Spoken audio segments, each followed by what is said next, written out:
The wheels of her suitcase squeaked against the shiny airport floor, a sound that somehow matched the frantic rhythm of her heart. Emma Dawson had never felt so tired in her life, not physically, but emotionally, to the bone. She'd just buried her mother 3 days ago, lost her job last month, and was flying home from the funeral with barely enough left in her bank account to cover next week's rent. Life, she thought bitterly, had stripped her down to nothing but a carry-on bag and a heavy heart.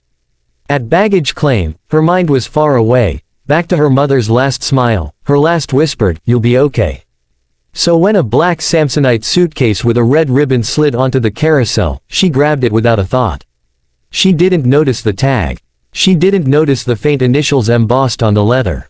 She just wanted to get out of the airport, out of the noise, out of her grief. She had no idea that in taking that suitcase, she had also taken the last thread of hope from someone else, someone who'd been waiting for a miracle of his own. Miles away, in the first-class lounge, Daniel Hart paced the floor like a storm about to break. He was the CEO of one of New York's fastest-growing tech firms, young, successful, brilliant, but today, none of that mattered. In that black Samsonite bag Emma had just taken, was something no amount of money could replace. A small velvet box containing his late wife's locket, the last thing she'd ever given him before the car crash that took her life 2 years ago. He was supposed to deliver it to a jeweler that morning. They were going to restore it, make it wearable again. He'd been planning to give it to his daughter, Lily, for her 8th birthday. It was all he had left of her mother, and now it was gone. When he realized the mix-up, panic clawed at his chest. The airport staff tried to help, of course, but they could only shrug and take his report. The cameras showed a woman, early 30s, brown hair tied back, in a navy coat, taking the bag and walking out. No contact information, no way to trace her. Daniel sat down heavily in a chair, his hands covering his face. For 2 years, he'd kept himself together by working, by pretending he didn't feel the emptiness waiting for him at home. But now, with that locket gone, it felt like losing his wife all over again. Emma didn't discover the mistake until the next morning. She was sitting on her apartment floor, surrounded by unopened boxes and unpaid bills, when she decided to unpack. She unzipped the suitcase, expecting to see her mother's old scarf on top. Instead, she found tailored suits, polished shoes, and a laptop labeled, Hart Technologies. Her stomach dropped. "Oh no," she whispered, rifling through the contents with trembling hands. The clothes smelled faintly of cedar and expensive cologne, definitely not hers. Then she saw the velvet box. She hesitated, opened it, and froze. Inside was a delicate gold locket, engraved with the words "Forever, Always." There was something heartbreakingly tender about it, something that made tears sting her eyes. A small photograph was tucked inside, of a woman and a little girl with Daniel's deep blue eyes. She knew she had to return it. But she didn't know how. Her own phone was cracked and barely functioning, and the airport's lost and found line kept her on hold for nearly an hour before disconnecting. She felt the weight of that locket in her palm and something inside her shifted, a mix of guilt, empathy, and something more painful, recognition. This man had lost someone. Just like she had. She glanced at the business card she'd found in the laptop sleeve. Daniel Hart, CEO, Hart Technologies. She hesitated. The name sounded familiar. She'd read about his company once, about his rise from a garage startup to a multi-million-dollar enterprise. But all she could think was, he's rich. He'll think I stole it. Still, she couldn't keep it. She had to face him. The next morning, Emma stood in the sleek marble lobby of Hart Technologies, clutching the suitcase like a shield. Her cheap coat and worn boots felt embarrassingly out of place among the glass walls and smartly dressed assistants.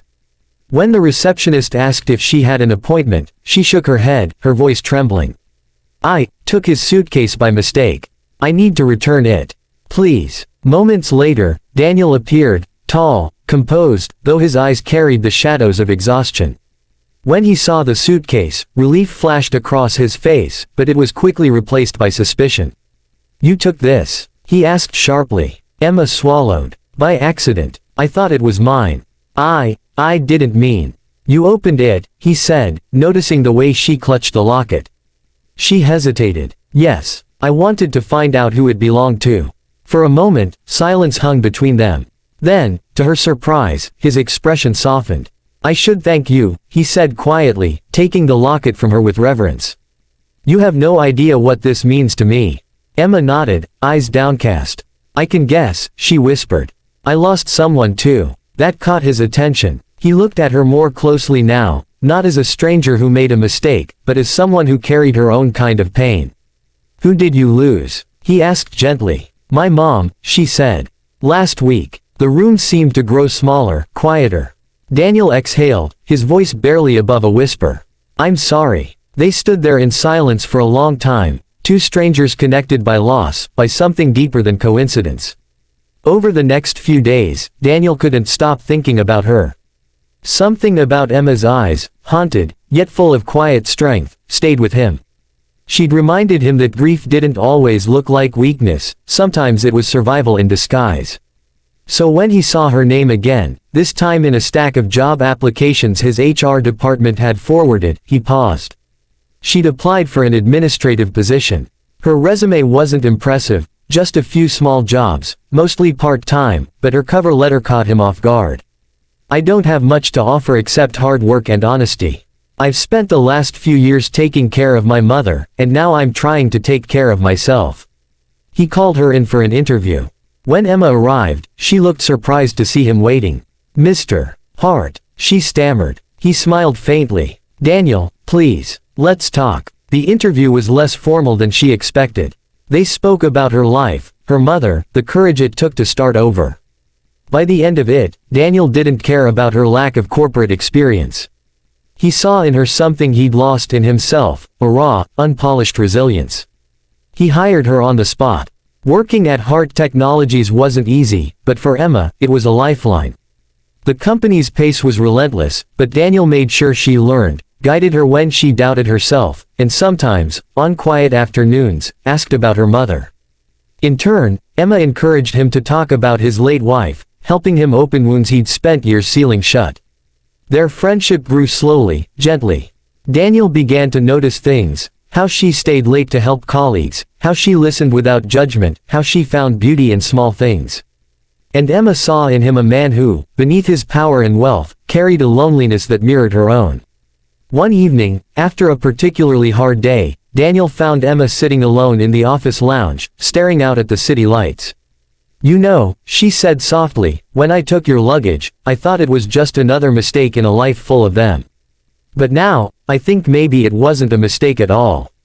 Daniel smiled. "Maybe it was fate. Do you believe in that?" she asked. He hesitated, then nodded.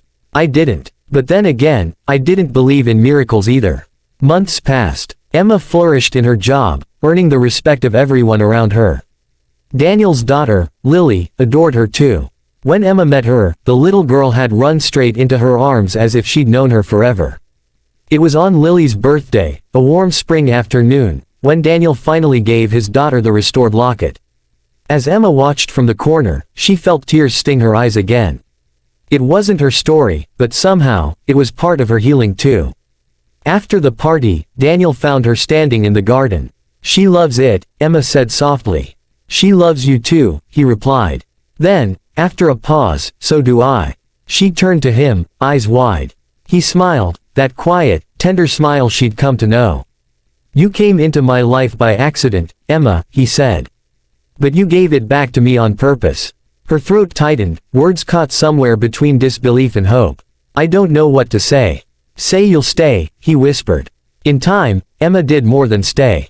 She helped Daniel rebuild not just his company, but his heart.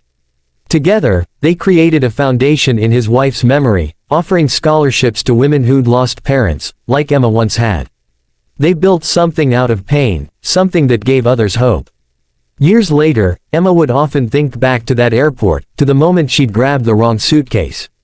Sometimes, she'd smile through tears, because she knew now, some mistakes aren't mistakes at all. They're the universe's way of setting things right.